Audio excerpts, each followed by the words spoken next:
Spring roll তো অনেক খেয়েছো, একবার বাঁধাকপির রোলও বাড়িতে বানিয়ে দেখো। তার জন্য প্রথমে এই বাঁধাকপির পাতাগুলোকে একটা একটা করে ছাড়িয়ে নিয়ে গরম জলে দিয়ে সেদ্ধ করে নিয়েছি ভালো করে। সেদ্ধ হয়ে গেছে, এবার তুলে নেব। পাতাগুলোকে ঠান্ডা জলের মধ্যে কিছুক্ষণ রেখে দেব। এবার কড়াইতে অল্প সাদা তেল দিয়ে দিয়ে দেব অল্প গোটা জিরে, পেঁয়াজ কুচি, কাঁচা লঙ্কা কুচি। দিয়ে হালকা ভাজা ভাজা হয়ে এলে তার মধ্যে দিয়ে দেব গাজর কুচি, মটরশুঁটি। দিয়ে এরপর দিয়ে দেব পরিমাণ মতো লবণ, হলুদ গুঁড়ো। এবার কিছুক্ষণ নাড়াচাড়া করে তার মধ্যে দিয়ে দেব আগে থেকে সেদ্ধ করে রাখা আলু।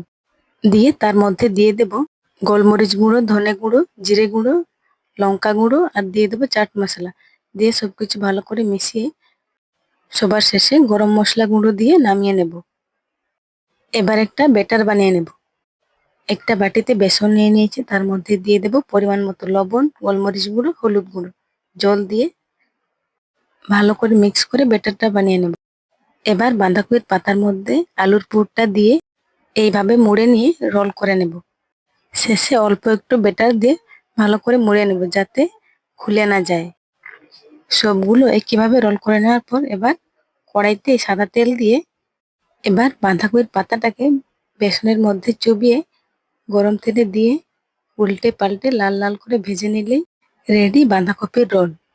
তোমরাও একবার বাড়িতে বানিয়ে দেখো, খেতে তো ভালোই হয়েছিল। আর ভিডিওটি ভালো লাগলে চ্যানেলটিকে সাবস্ক্রাইব করে দিও।